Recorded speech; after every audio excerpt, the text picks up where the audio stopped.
de la dolarización en otro país. ¿Sabe cómo le fue a otro país? Bueno, está para charlar con nosotros José Ariza, psicólogo social con maestría en gestión social, educador popular y activista de derechos humanos, Solidaridad Internacional.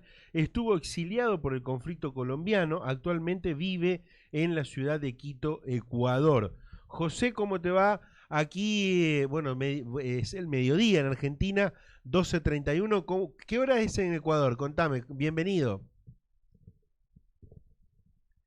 Muy buenos días, gracias por invitarme. Un saludo desde Quito, Ecuador. Acá son las 10:30 de la mañana en Ah, estos momentos. También está haciendo un sol, pero estamos un poquito en época de lluvia. hay mucha lluvia por Ecuador por estos tiempos. Sí, Hace falta agua? ¿Hay sequía también allí o están bien con las aguas? ¿Cómo está el tema ahí, el clima? en algunas regiones del Ecuador hay inundaciones. En Quito estamos en un invierno moderado, llueve todos los días, pero no exageradamente. Llueve unas 4 o 5 horas, sobre todo en la noche, y luego hace un poquito de sol, hasta haciendo mucho frío, hemos llegado a 4 grados, que para acá es muy inusual. El promedio de temperatura en Quito es de 18 grados, Claro. Bueno, este lo cual clima. es bastante abrigado, pero 4 grados nos pone a comprar cobijas. Claro, claro, exactamente. José, ya voy a ir a la dolarización, que es el tema, para que nos cuentes la experiencia que han vivido en Ecuador, que es el tema que nos hizo comunicarnos con vos. Pero antes contame, tuvieron elecciones ayer, ¿no?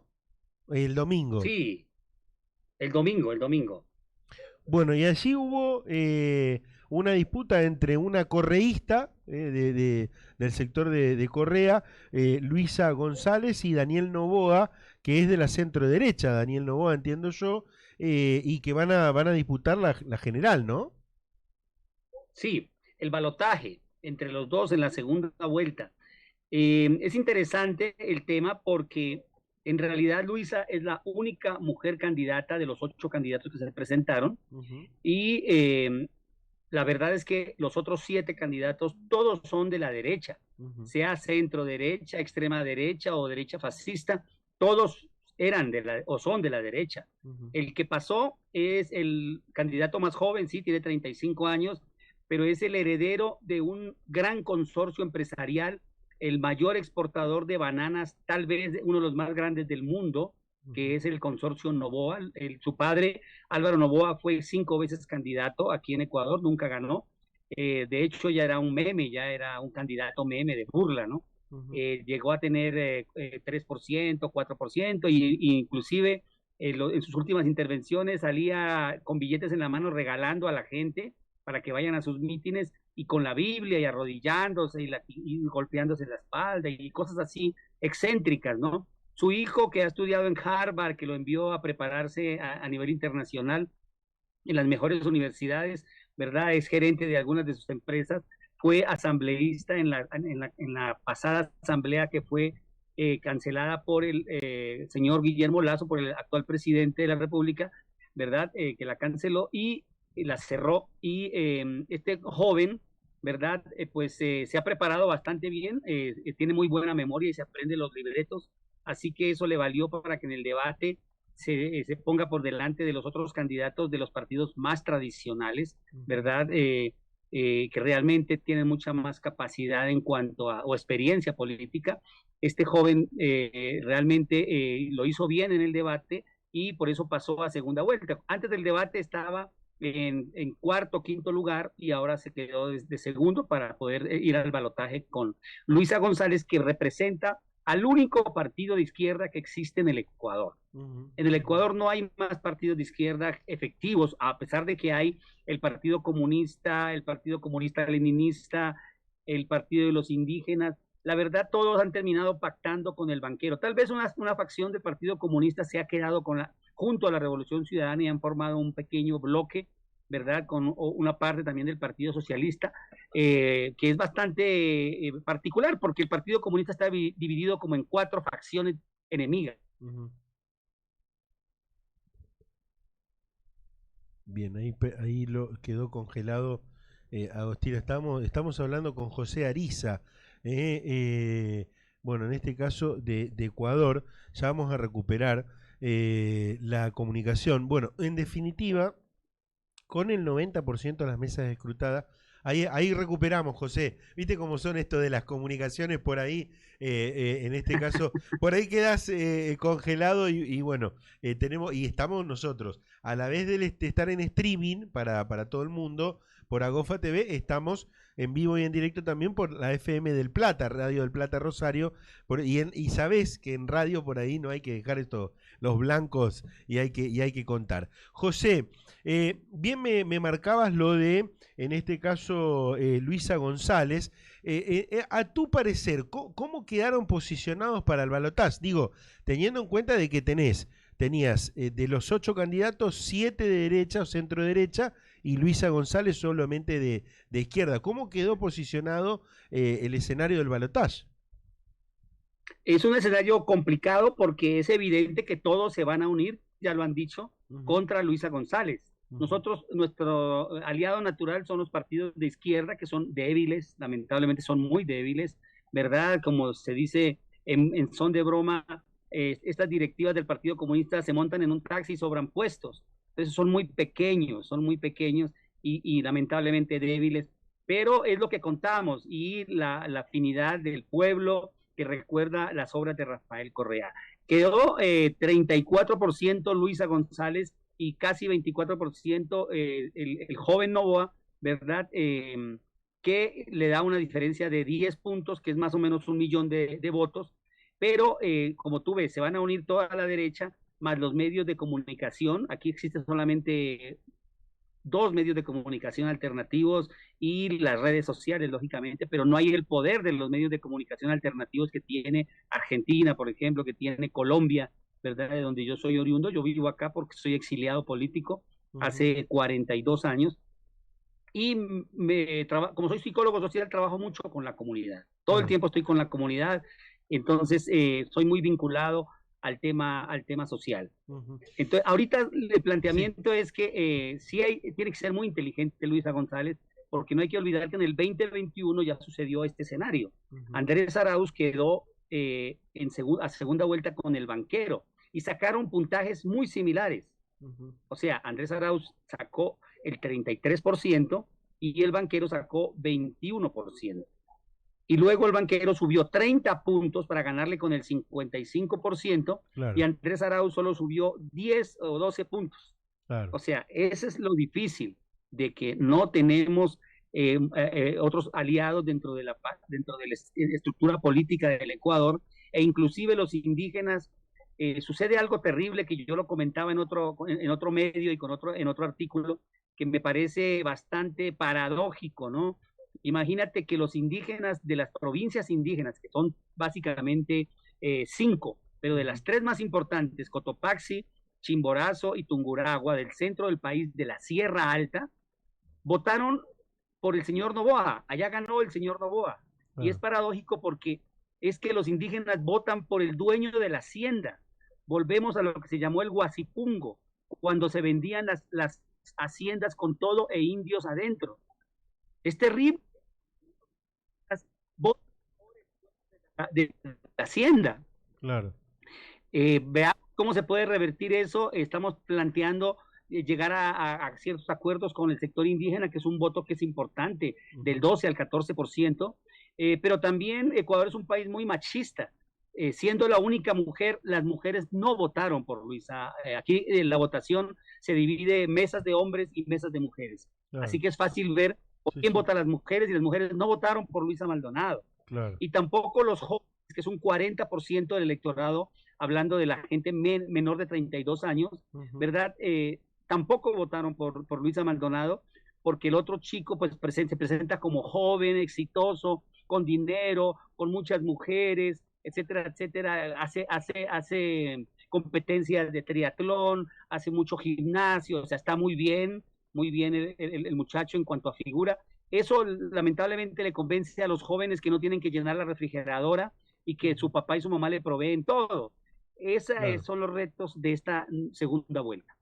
Bien, José, te pregunto todo esto y está bueno el escenario y hablar de lo que fueron las elecciones del domingo y lo que se viene, porque sabés que aquí en la Argentina ganó la PASO, que también tuvimos hace una semana atrás, la ganó Javier Milei, que representa la ultraderecha en este escenario político que tenemos diversificado también aquí en la Argentina y propone dentro de su plataforma dolarizar la economía argentina, que la economía vaya a una dolarización. Bueno, uno de los países de la región que ya ha dolarizado su economía ha sido Ecuador. Por eso es que queríamos tener, en este caso, la visión, la palabra de uno de ustedes, de alguien que vivió todo el proceso, y saber la diferencia, cómo se ha comportado este esquema de dolarización de pasar de la moneda de un país a el dólar estadounidense. Contanos. Bueno, primero hay que entender que el tema de cambiar de moneda es eminentemente un asunto cultural, es un asunto de dominación cultural. No es lo mismo hablar de nuestra moneda propia, ¿verdad? De la soberanía monetaria de un país, que depender de la moneda de un país imperialista, de un país hegemónico. Evidentemente es un tema de infiltración cultural hegemónica y que lamentablemente nuestra gente aplaude, ¿no? Porque le parece que trabajar en dólares es una moneda dura y entonces como que vamos a ganar más o algo así se les ocurre. En Ecuador hicieron exactamente lo que están haciendo en Argentina, debilitar terriblemente la moneda, devaluarla permanentemente, hacer que pierda o sea, es un escenario creado.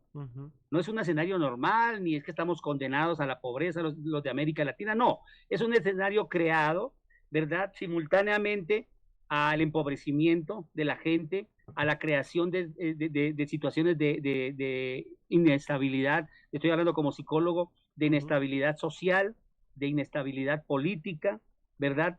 Para que la gente suplique, primero que todo, un salvador y luego algún escenario que les dé alguna tranquilidad. Y la dolarización se presta para eso. La gente supone que eso es mucho más estable y de cierta manera lo es porque es una moneda dura, pero el país pierde mucho. El país pierde mucho porque pierde su soberanía monetaria y sobre todo la emisión de dinero que le va a permitir regular el comercio internacional. Ya el país pierde esa posibilidad y definitivamente los que más van a sufrir son los productores locales, porque sus productos se van a encarecer con los productos, primero de todos los vecinos y luego del resto del mundo. Claro. Entonces, en el año 2000, cuando sucedió esto, luego del corralito bancario, ustedes también lo vivieron, cuando sucedió esto, fue algo terrible, fue algo catastrófico, hubo mucha gente que murió por el efecto de la dolarización. ¿Por qué? Porque tengo el caso concreto de un vecino que vendió su casa de 3 pisos, más o menos tendría unos 600 metros cuadrados de construcción, y la vendió en 200 millones de sucres, que era nuestra moneda soberana, el sucre. Vendió 200 millones de sucres, que era un muy buen capital. Sucede que él guardó el dinero en el banco y 2 meses después sucedió la dolarización. El señor luego fue a retirar sus 200 millones de sucres con el que vendió su casa, y como la dolarización la hicieron al antojo de los poderosos, de los banqueros, de la gente que determina la política económica, que no es el pueblo, que no es el vecino.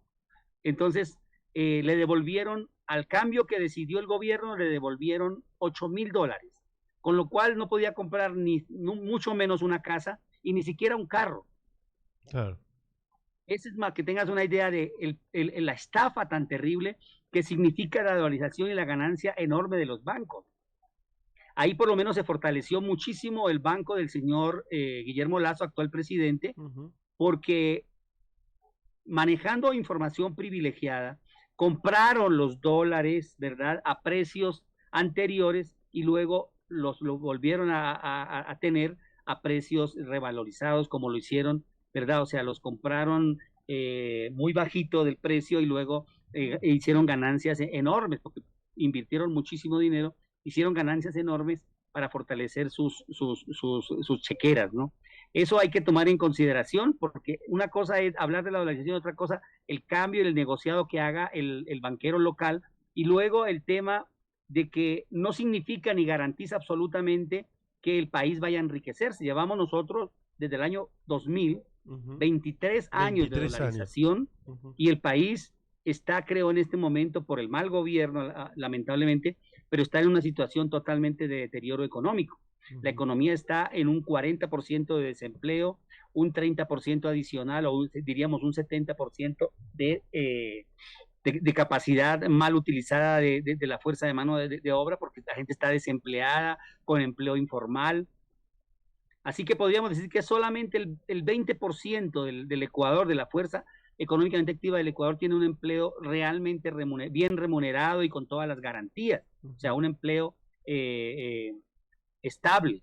Entonces, el resto de las personas tiene que salir, como mucha gente, a rebuscarse cada día cómo sobrevivir, y en una economía dolarizada es mucho más difícil, porque cada dólar cuesta, ¿no? Cuesta conseguirlo. A pesar de que en el mercado el fenómeno es que la gente el día siguiente de la dolarización va al mercado, y entonces antes hacía mercado con 50,000 sucres, me pasó a mí, hablo de mi caso específico, de mi experiencia.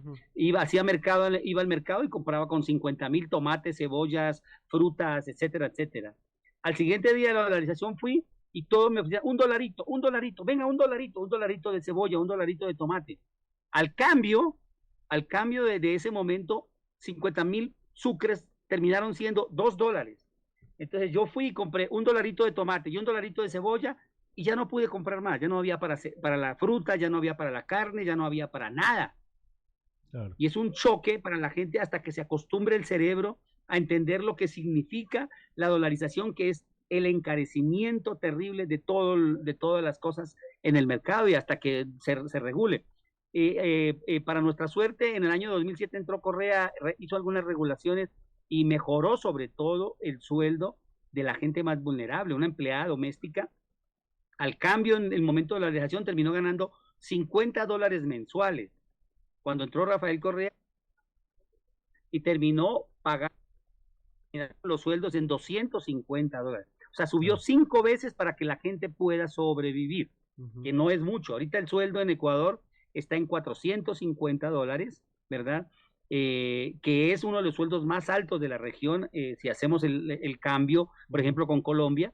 Pero de todas maneras, la canasta familiar está en el doble, alrededor de $800 mensuales. Así que la gente está sobreviviendo, la que tiene empleo formal. Imagínate la que no tiene empleo formal y sale todos los días a ganarse $4 o $5, rebuscárselos para poder sobrevivir.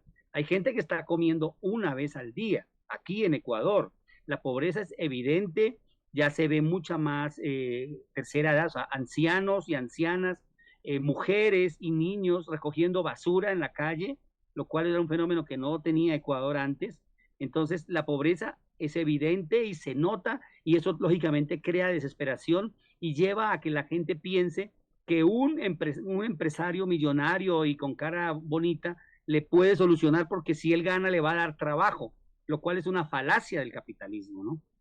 Cierro con esto, José, desde ya, por supuesto, agradecerte, porque, a ver, todas las preguntas que podía realizar las fuiste respondiendo, porque me hablaste de los sueldos, me hablaste de la diferencia, de cómo fue el paso y de la cantidad de sucres a el dólar, me hablaste de una vivienda, lo que perdió, el valor que perdió una vivienda, tomando como ejemplo. Me hablaste de la pobreza y la actualidad. ¿Cómo nos miran? ¿Cómo ven esta situación? Yo sé que sos una persona que tenés vínculos con distintas personalidades de la política, no solamente de Ecuador, sino de otros países de la región.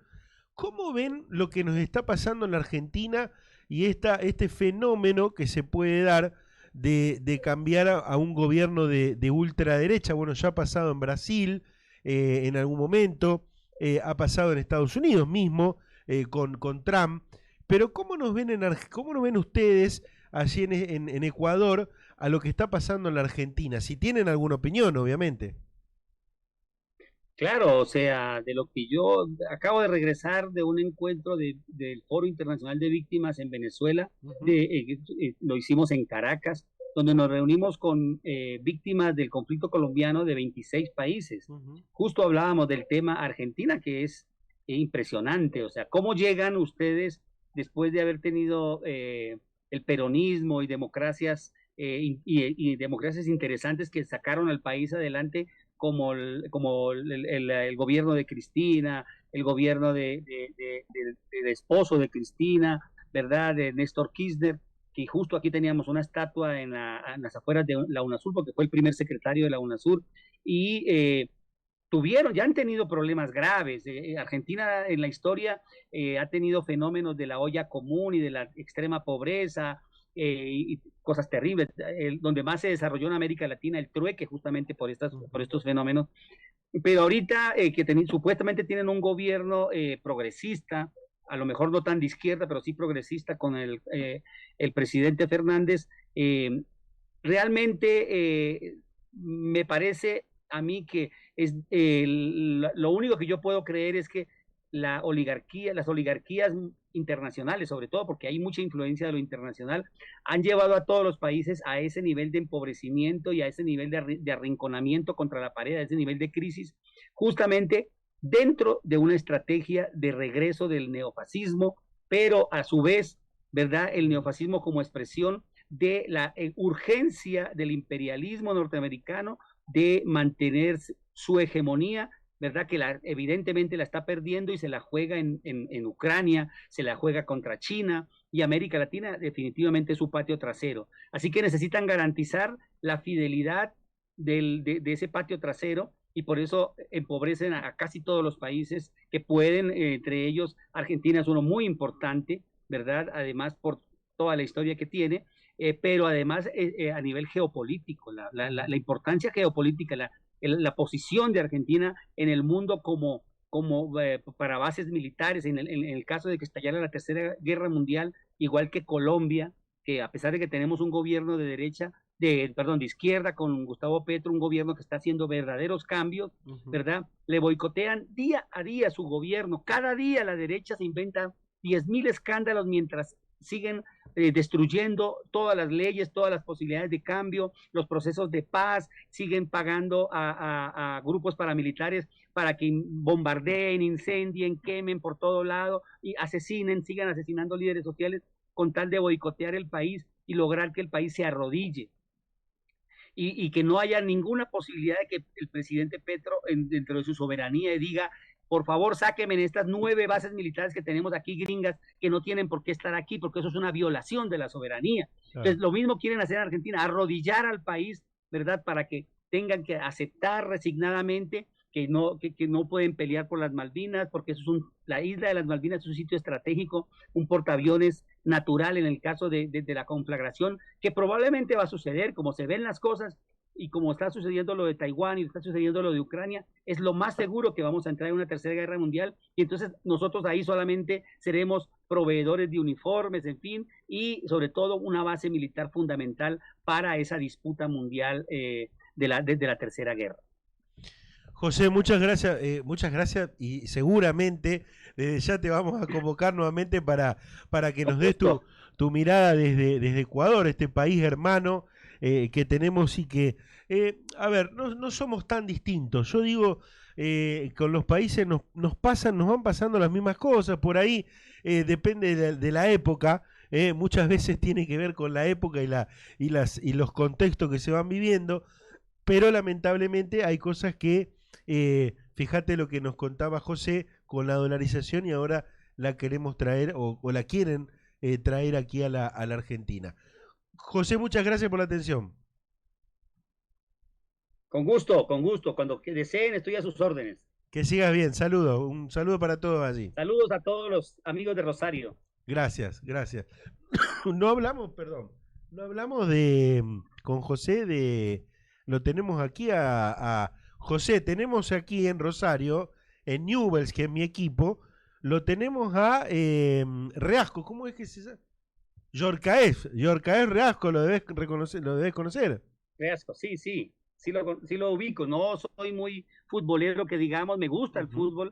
Acabo de disfrutar el Mundial Femenino, que me encantó, pero no soy muy futbolero, así que no sé mucho de nombres. Pero Reasco ha sido un hombre, un jugador, inclusive su familia, algunos de su familia han estado históricamente en la selección en la del selección. Ecuador, ¿no? Ujú. La que fue al Mundial. Exactamente. Bueno, el Reasco, este chico también fue, creo que fue al Mundial. Fue Yorka Efi y Sí, probablemente. su papá jugaba Neisser. Neisser Reascos también jugaba Neisser, sí, en la selección. él fue al Mundial. Gracias, José, te mando un abrazo. Igual, igual, igual. Gracias, que siga bien. José Ariza, bueno, en este caso, psicólogo social, maestría en gestión social, educador popular, activista de derechos humanos. Para darnos un panorama, Sergio, ¿qué panorama que nos dejó José?